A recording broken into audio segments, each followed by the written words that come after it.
It was supposed to be a short solo trip, a moment of freedom, exploration, and escape from routine. Elisa Lam, a 21-year-old university student from Vancouver, checked into a budget hotel in downtown Los Angeles on January 28, 2013. She was traveling alone, updating her blog, sharing thoughts about books, mental health, and the strangers she met along the way. To anyone who read her posts, she was a bright, thoughtful young woman seeking her place in the world. But just a few days later, Elisa vanished. No goodbye, no trace, nothing. Weeks passed with no leads. Then a single video changed everything. Surveillance footage from the hotel elevator showed Elisa inside, alone, behaving in a way that was chillingly unnatural.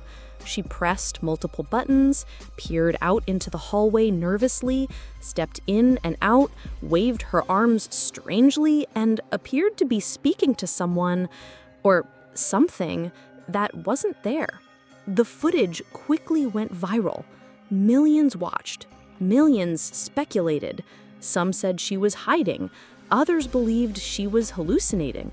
And many were convinced this was something darker. Something supernatural. 18 days after she disappeared, hotel guests began complaining about low water pressure and a strange taste in the tap water. Maintenance workers climbed to the rooftop and opened one of the water tanks.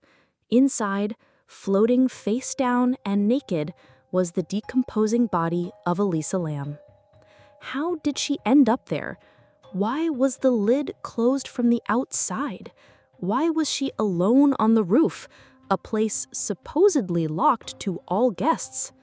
This is not just a story of a young woman gone too soon. It's a puzzle of contradictions, mental health, internet theories, and a building that holds more secrets than answers. This is the case of Elisa Lam.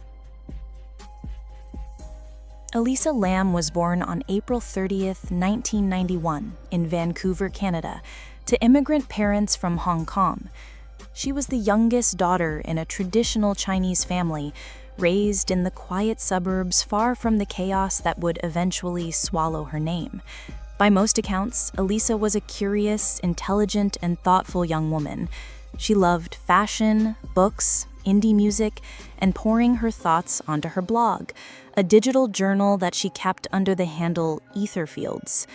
But behind her poetic reflections and artistic taste, there was something heavier that followed her.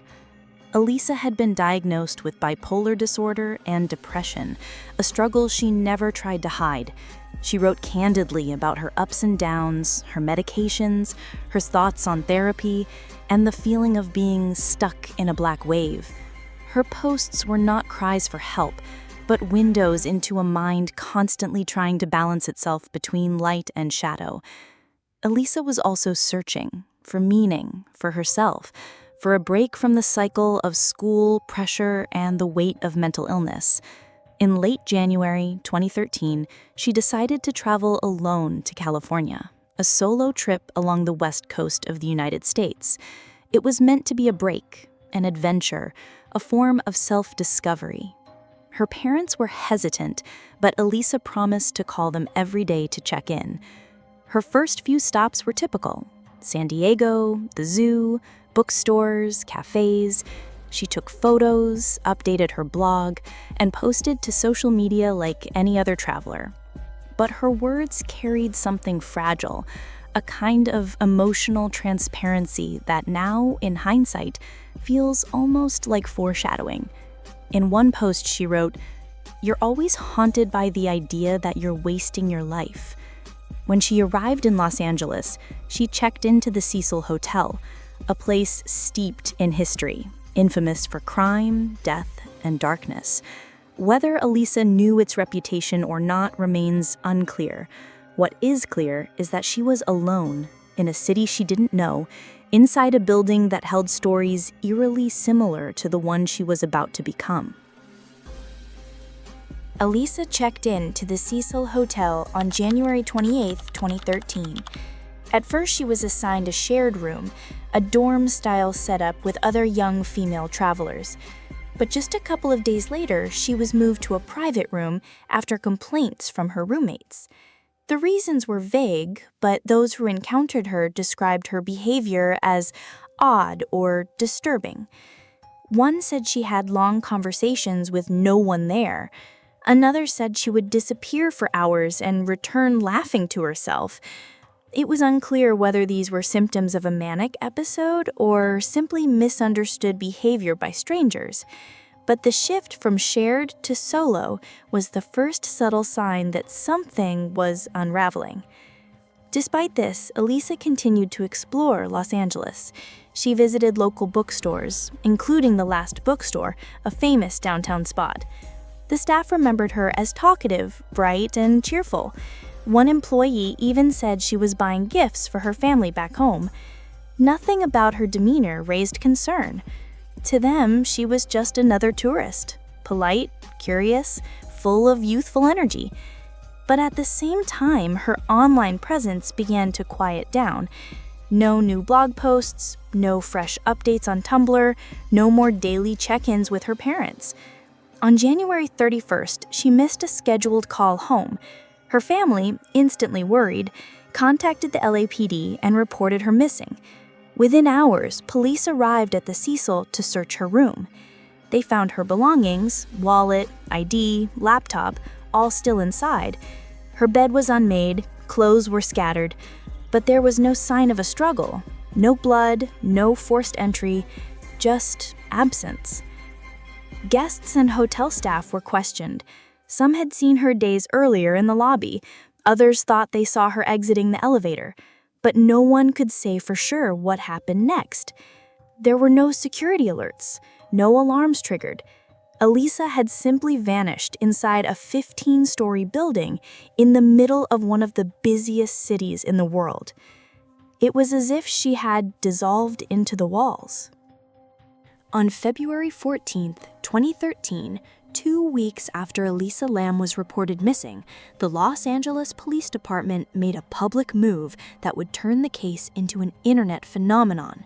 They released a 4-minute surveillance video from one of the Cecil Hotel's elevators, taken on the night of January 31, the last known footage of Elisa alive. The video was unsettling. At first, Elisa steps into the elevator and presses multiple floor buttons in quick succession.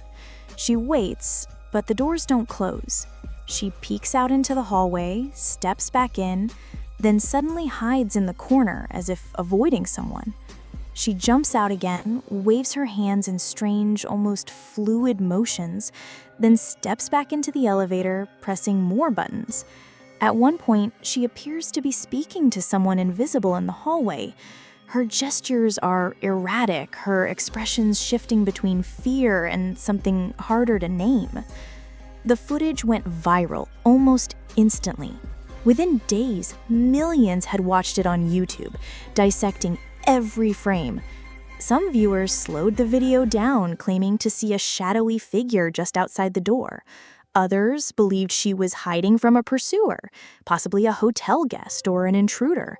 And then there were those who went further, suggesting something supernatural was at play, citing the hotel's dark history of suicides, murders, and alleged hauntings. While the internet spiraled into theories, the LAPD continued their physical search of the building. They swept every floor, every accessible room, the basement, and even parts of the roof, but reported finding no trace of Elisa. Officially, they stated the rooftop water tanks were locked and alarmed, and no one could access them without triggering a security alert. Unofficially, this claim would later be questioned. What began as a missing person investigation had now morphed into something much bigger, a global obsession, fed by a 4-minute clip of a young woman acting in ways no one could explain. On the morning of February 19, 2013, maintenance worker Santiago Lopez followed up on persistent guest complaints. Low water pressure, dark-colored tap water, and a strange taste that had lasted for days. Climbing the hotel's fire escape to the roof, Lopez walked across to the water tanks. He noticed one of the 4 cylindrical tanks had its hatch partially ajar. When he pushed it open, the sight inside froze him in place. A young woman's body, naked and bloated from weeks in the water, drifting just beneath the surface. The rooftop was immediately sealed off as police and the coroner were called.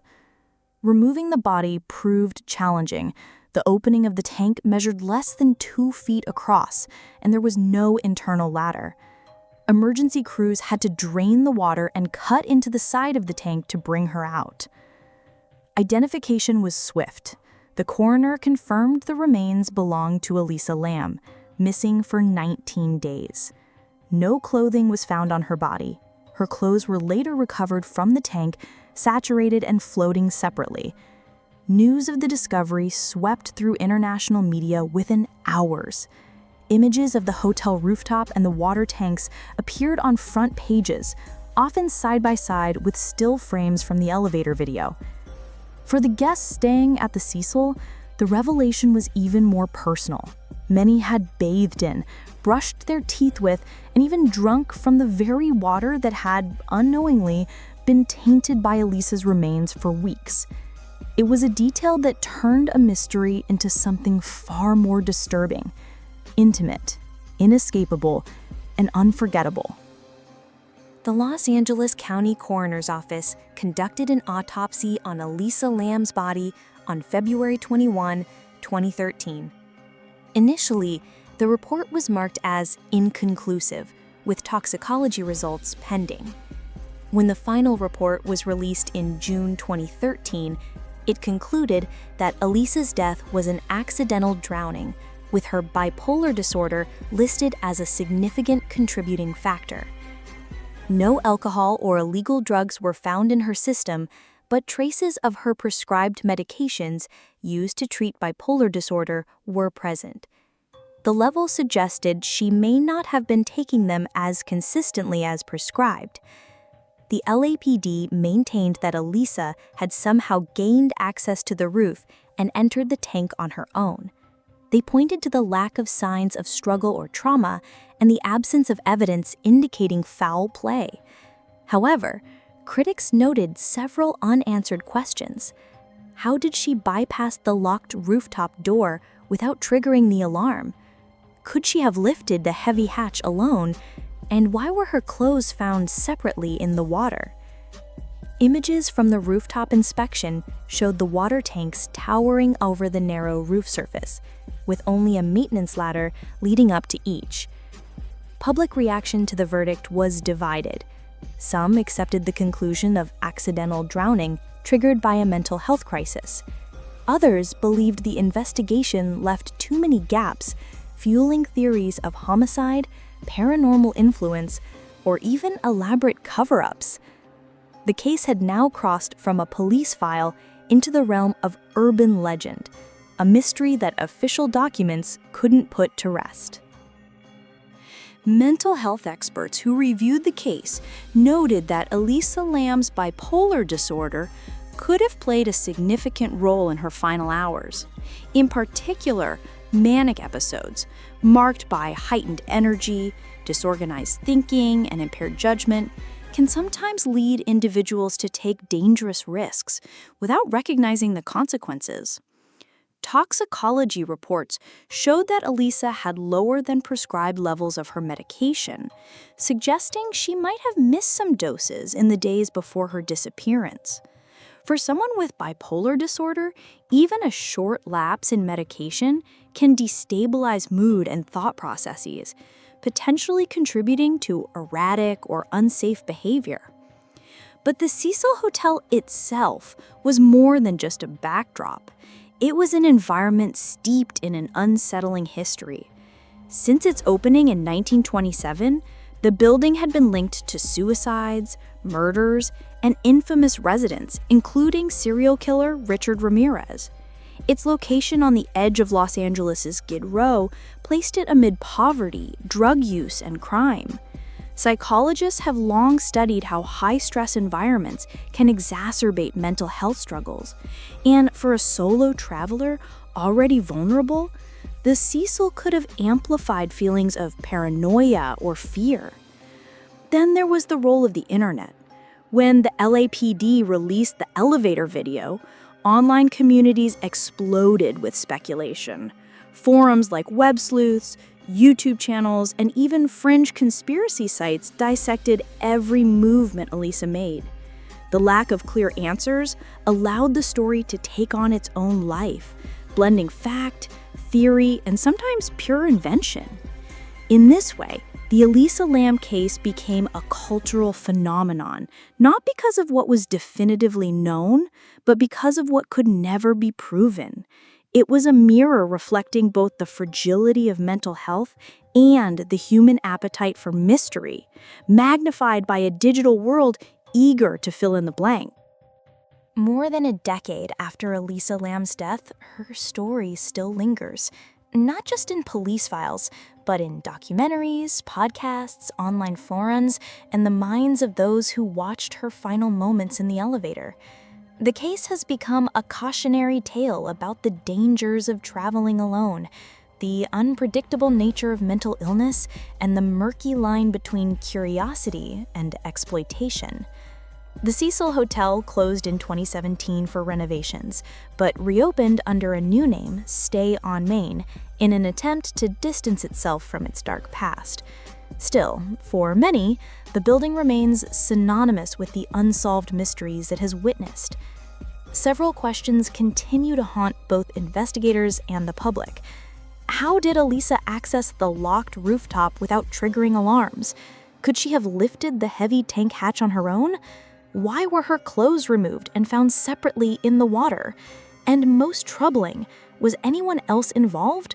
Or was this truly a solitary act driven by mental illness? None of these questions have received answers that satisfy everyone.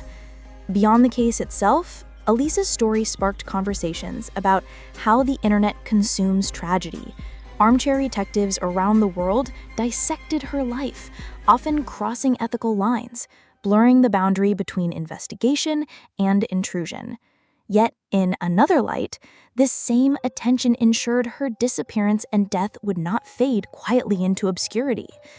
Today, the name Elisa Lam exists at the intersection of true crime, urban legend, and internet folklore, a modern mystery where the facts are known, but the truth may never be.